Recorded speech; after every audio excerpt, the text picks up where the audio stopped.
This is my buddy Stella, and she is a very happy, loving dog, as you can see. But she's very excitable, and she does have some dog reactivity. So I mentioned to the guardians that we're teaching a counter conditioning class. I went through a technique given by my guardian. Her book is my mentor. Her name is Karen London. She co-authored a book called Feisty Fido: Solutions for the Leash Reactive Dog. Now that's mostly for dogs who are reactive dogs on a leash. She's reactive to dogs pretty much all the time. Let's put you down there, sweetheart. The idea is basically we're going to use counter conditioning. So we're going to put her in a situation where she sees another dog. We're going to train her to look up at us, and then she's going to get a treat for doing it. Now, part of this is achieved by practicing the focus exercise, which the guardians have watched other videos on my website, dogconproblems.com, which I invite you to also look for. Remember, we're going to keep on practicing inside one movement. First movement off our knee, about 8 inches in front of our nose, then go straight to her mouth. Eventually, we want to get to the point where we can do that for 20 seconds on the second movement. So it's boom, and she's maintaining a gaze in our face for that whole 20 seconds. Nope, you can't eat out of that pocket. All right, so this is the roadmap to success. So let's talk about what we went over during the session. She does not have any rules, and as a result, she sees herself as peers with her humans, and so listening to her humans is optional.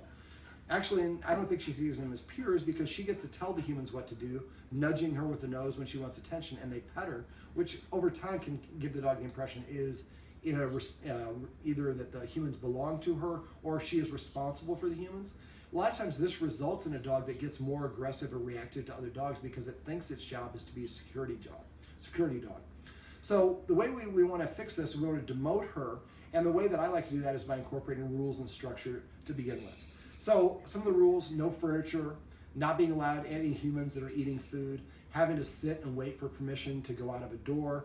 We just went through the video with the kennel. That would be another good thing. We want to eventually not just have her sit and wait till she lays down, but eventually wait for her to sit, and we leave her in the kennel with the door wide open, and she can't come out until she hears that release word, and maybe it comes 10 minutes later. So there's nothing for her to rebel against or push against but air, so she's doing the work herself. I'd also like to see the guardians practice what I call petting with a purpose. Instead of petting her when she nudges for attention, we're going to ask her to sit, lay down, or come to us, and then pet her for doing that. Remember, when you pet a dog, it's always best if you can to pet them under the chin because that facilitates a nose-up orientation. That's what proud dogs do. We also want to reward her for desired actions and behaviors, and I accomplish this through something I like to call passive training. So every time she comes to us, we're going to pet her and say the word come. Every time she sits down on her own, we're going to pet her and say sit. Every time she lays down, we're going to pet her and say chill, or whatever the word is the guardians want to use. Anything that she does on a regular basis, we're going to just say the command word within that 3-second window of her doing it, and then provide her with a reward. So eventually she's going to learn with the petting with a purpose is telling the humans what to do by nudging them doesn't work, but as soon as I sit down, they hook me up with a treat, and I hear the word sit. The more that we help a dog sit, the easier it will be to get the dog to sit in more challenging situations, such as when they're excited or when there's another dog around or something along those lines. We didn't discuss eating, but dogs eat in the order of their rank. So it should be the guardian should be making sure that they are eating something themselves first before they feed the dog.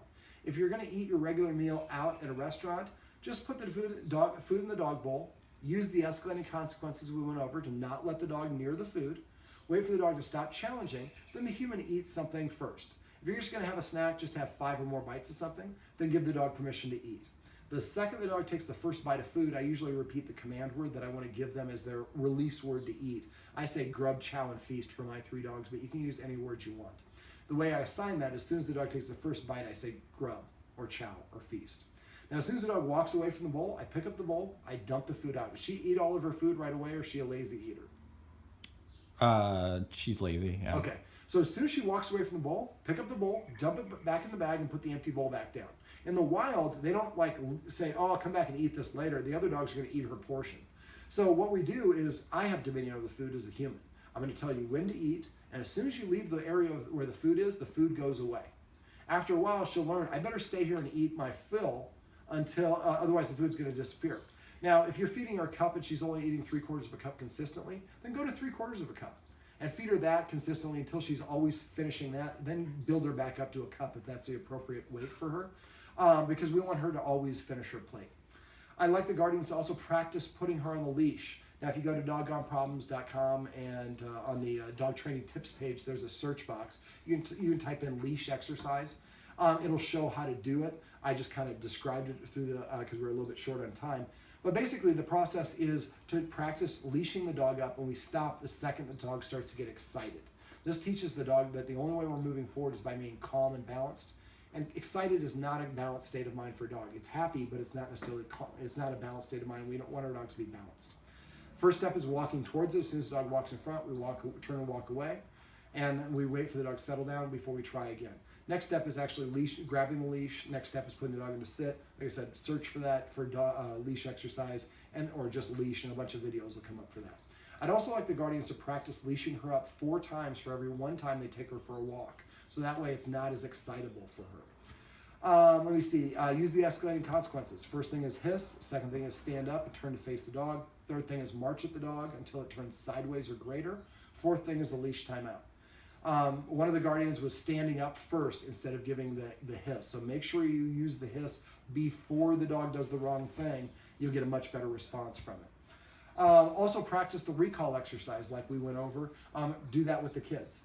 So we move, no, you can't kiss me on the face. And so we want to condition the dog to come to us anywhere in the house before we move it to a more challenging situation like doing it outside. Because we have a couple young kids in the family, I suggest that the guardians incorporate some positive reinforcement for the kids to get them involved. So one of the things that I like to do is set up like a couple glasses somewhere in the kitchen, and then every time the child pets the dog with a purpose, we put an M&M in that child's glass. Or if the child does something else that's desirable with the dog, we put an M&M in.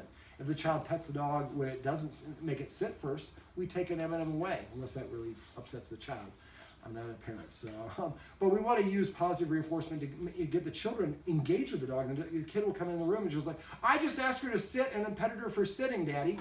And then Daddy gives her an M&M. With little kids, I tell them instead of petting our dog is a way to pay them. I say for little kids, petting our dog is our way of saying thank you. So let's ask the dog to sit and then pet it and say the word sit. We want to avoid using the word good dog or good girl. It means nothing to the dog. It doesn't hurt your dog, but it doesn't help you. If I say good girl when she sits, when she poops, when she lays down, when she eats her food, it means everything, so it means nothing. So that's why I prefer to use passive training. Also be careful of the pronunciation.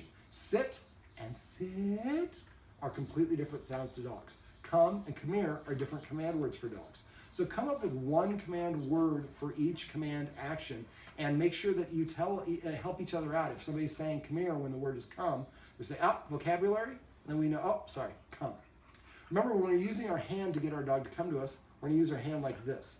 This part of our forearm is parallel with the floor, and then we're going to say the word once. Remember, we want to repeat command words multiple times. If I say come and she doesn't come, after a second or two, then I'm going to do this. As soon as she looks at me, I'm going to start lowering my hand until she comes to me. When she does, I'm going to raise it over her head as an arc. And as soon as she sits down, I'm going to lower it, let her lick it off my hand, and I'm going to tickle her under her chin to facilitate that nose up, and I'm going to say the command word the second the treat touches her lips. Also remember to use the special twist of the martingale collar that I showed you when we're taking her for walks. It'll give you a lot more control. For the focus exercise, I'd like each one of the guardians to practice this with her a minimum of once each a day until you get up to the 20-second mark.